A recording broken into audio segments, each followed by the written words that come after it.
guys, apa kabar kalian semua? Kembali lagi dengan aku, Farika Nisrina, nomor absen 10 dari sekolah SMK Negeri 9 Semarang. Di video kali ini, aku akan menganalisis data tentang minuman yang menyegarkan. Kalian kepo nggak nih, minuman apa yang ingin aku analisis? Sebelum lanjut ke video selanjutnya, jangan lupa like, komen, dan subscribe.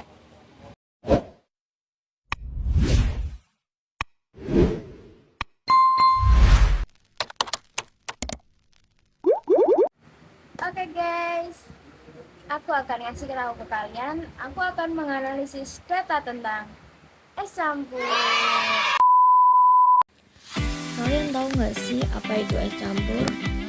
Yuk kita cari tahu apa itu es campur.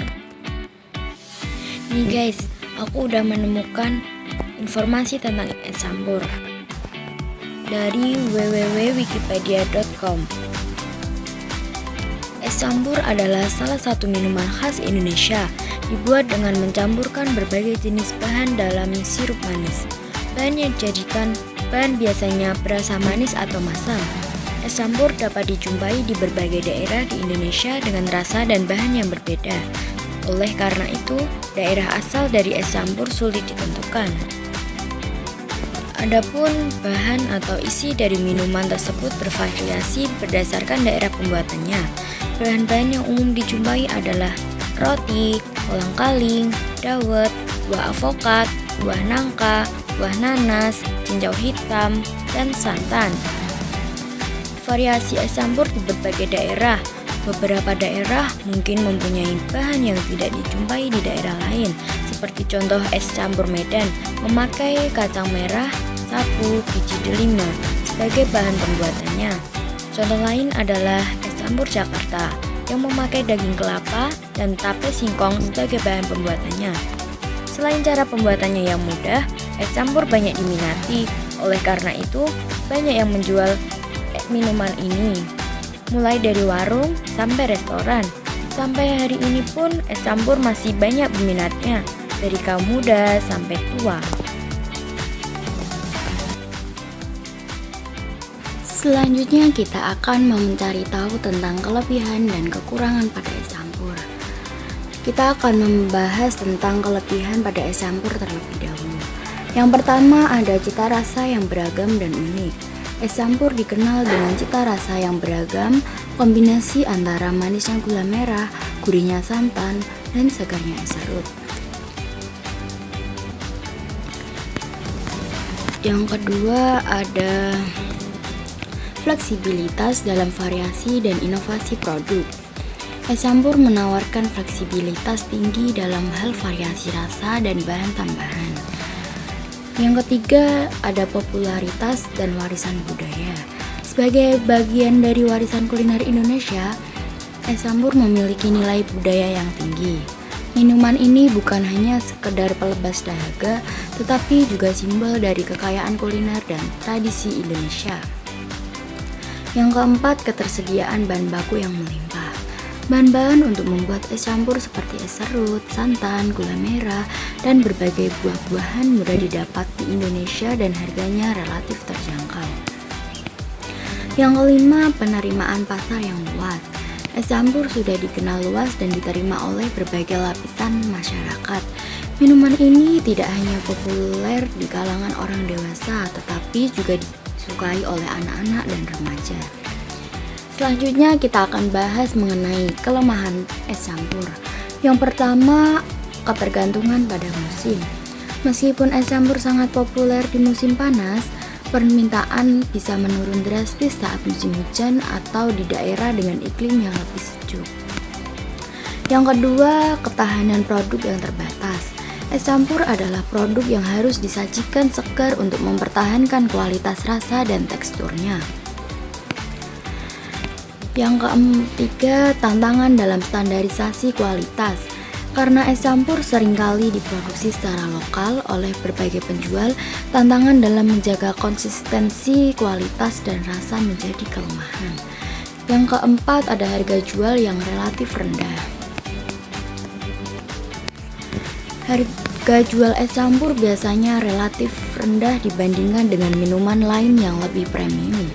Yang kelima, ada persepsi sebagai produk tradisional. Meskipun memiliki banyak kelebihan, es campur seringkali dipersepsikan sebagai produk tradisional yang mungkin kurang menarik bagi konsumen muda yang lebih tepat tertarik pada minuman modern dan internasional. Oh iya guys, ada beberapa manfaat juga nih yang dapat diperoleh dari mengonsumsi es campur. Antara lain adalah es campur dapat membantu memenuhi kebutuhan nutrisi tubuh karena mengandung karbohidrat kompleks, membantu menjaga kestabilan gula darah, membantu menjaga kesehatan kulit karena terdapat antioksidan.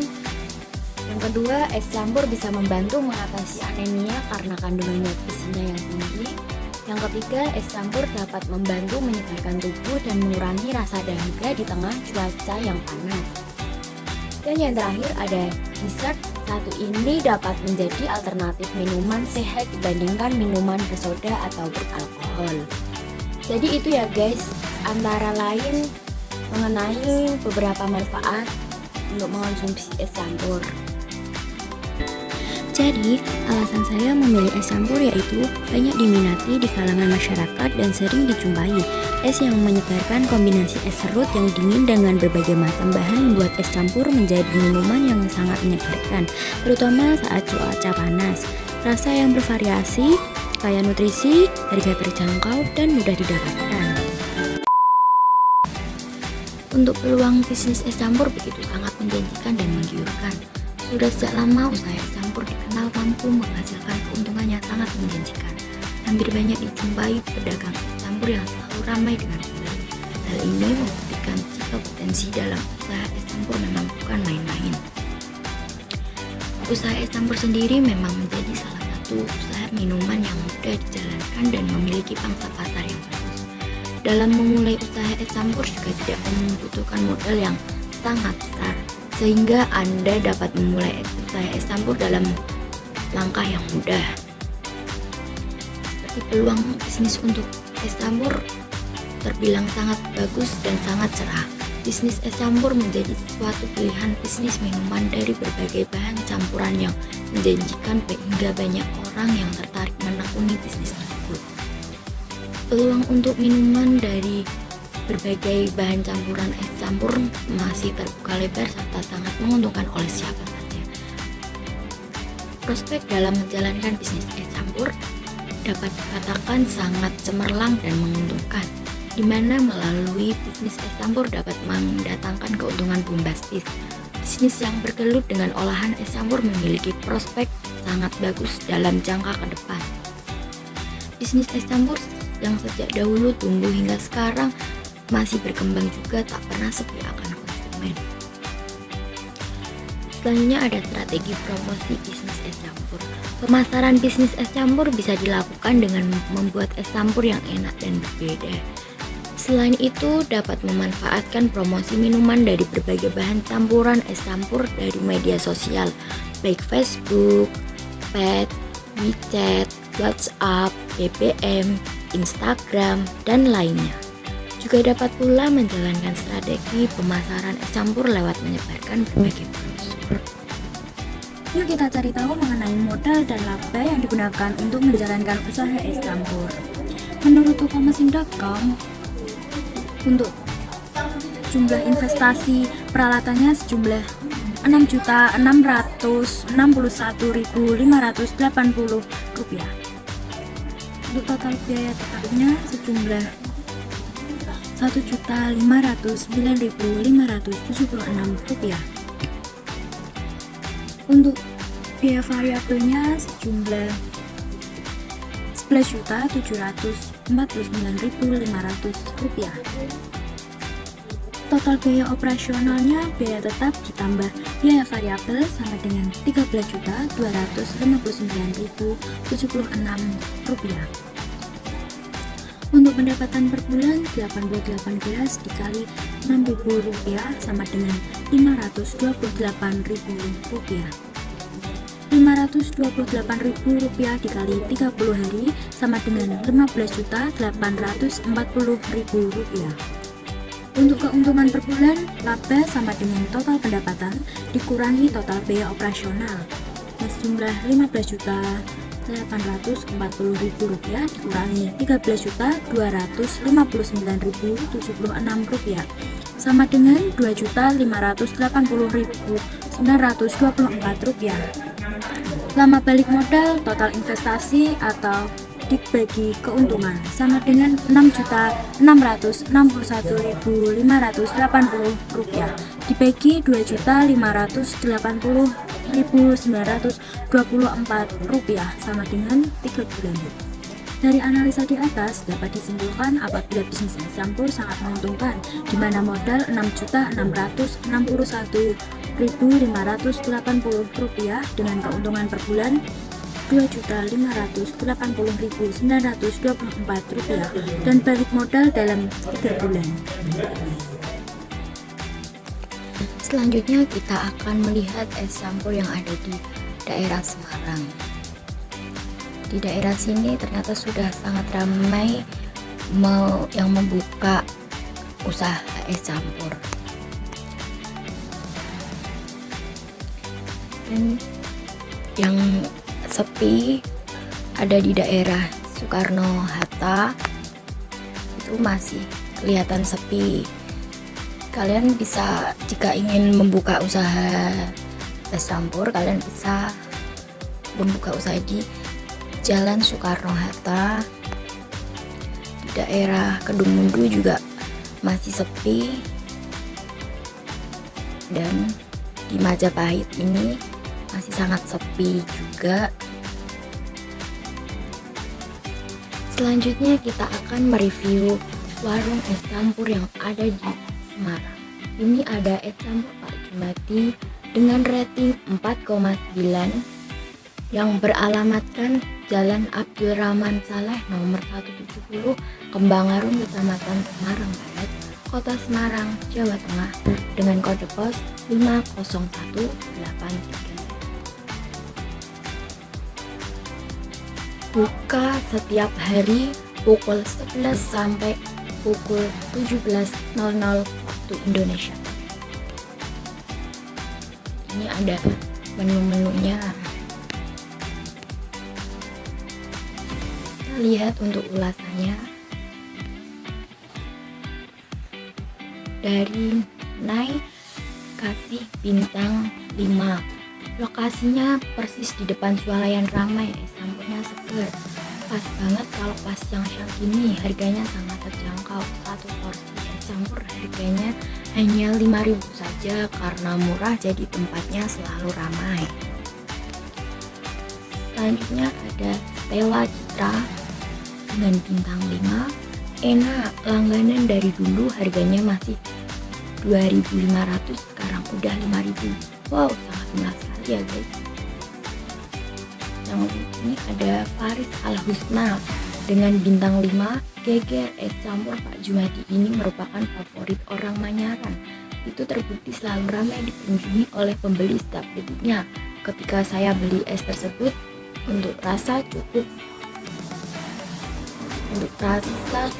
recommended karena harga es campur ini sangat terjangkau.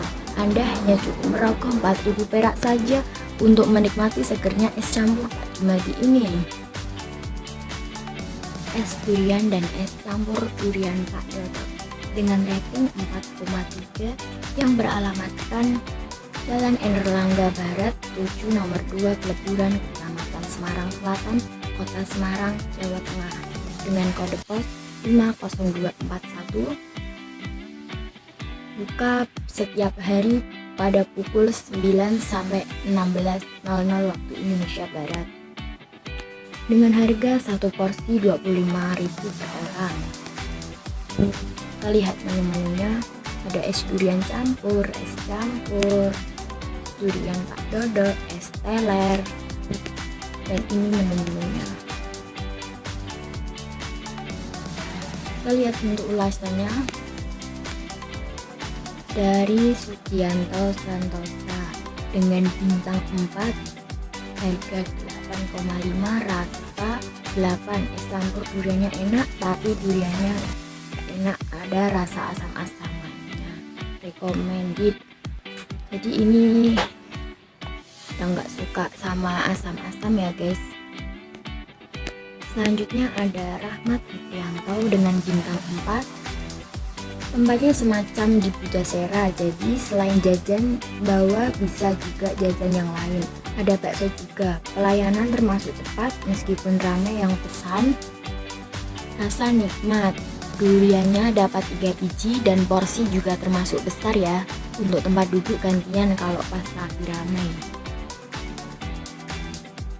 Next ada Librianti Putri Astuti dengan bintang 5. Gak nyangka dapet hotel tempat stay ada es durian enak dan harganya worth it. Kesana Mei 2022, 25.000 seporsi dan enak banget, apalagi siang panas dapat durian beneran dan gak pelit. Selanjutnya ada es campur Bangka Isyaki dengan rating 4,6 yang beralamatkan di Jalan Jatimulyo nomor 1 Tembalang, Kecamatan Tembalang, Kota Semarang, Jawa Tengah dengan kode pos 50268. Buka setiap hari pukul 11 hingga 20.30 malam waktu Indonesia Barat. Kita bisa memesannya lewat GoFood ya teman-teman. Dan ini menu-menunya ada es campur bakar, pisang nugget coklat keju, es campur, dan ini foto-fotonya ya guys mengenai menu. Dan kita lihat ulasannya dari Satria Baja dengan bintang 5. Enak sekali es campur baka dengan kacang merahnya, jarang-jarang ada di Semarang. Ada dan bintang 5, harganya 10.000. Kalau beli es campur selalu di sini karena kacang merahnya yang lumayan enak yang membedakannya dari es campur toko lainnya. Dari Amanu Yahya, es campur satu-satunya di Semarang. Dan Amaril Naufal Ilhamah Hinsa dengan bintang 5, es campurnya banyak dan lumayan enak. Nah, untuk kelangsungan hidup, usaha es campur memiliki peluang untuk bertahan lama dan bahkan berkembang jika pemiliknya mampu mengikuti tren, menjaga kualitas, dan memahami pasar. Secara umum, tidak ada batasan waktu pasti tentang seberapa lama usaha es campur bisa bertahan, karena ini sangat tergantung pada faktor internal dan eksternal. Usaha es campur dapat bertahan lama dan berkembang jika dikelola dengan baik. Contohnya, dari dulu sudah ada yang menjual es campur hingga saat ini es campur masih sering dijumpai. Maka dari itu, kelangsungan hidup usaha es campur termasuk usaha yang long life. Selanjutnya, kemudahan untuk mendirikan usaha es campur. Usaha es campur tergolong mudah didirikan karena modal awalnya tidak terlalu besar dan tidak memerlukan peralatan khusus. Selain itu, tempat untuk usaha bisa fleksibel, seperti gerobak, kios kecil, atau bahkan sistem online. Kendala utama mungkin adalah persaingan, karena banyak penjual es campur, sehingga perlu inovasi dalam variasi menu atau strategi pemasaran agar bisa menarik lebih banyak pelanggan. Kesimpulannya, usaha es campur memiliki peluang yang baik dengan modal awal yang relatif rendah dan tingkat permintaan yang stabil. Produk ini mendapatkannya ulasan positif karena rasanya yang segar, harga yang terjangkau, dan variannya yang menarik, sehingga memiliki banyak peminat. Potensi laba yang dihasilkan pun cukup tinggi, terutama jika ditempatkan di lokasi yang ramai. Nah, jadi guys, untuk kalian yang ingin membuka usaha es campur, jangan ragu dan tunggu apa lagi. Oke guys, cukup sekian untuk video kali ini. Semoga informasi tadi sangat bermanfaat dan menginspirasi Anda. Terima kasih sudah menonton. Jangan lupa like, komen, dan subscribe untuk video-video selanjutnya. Terima kasih. Bye-bye.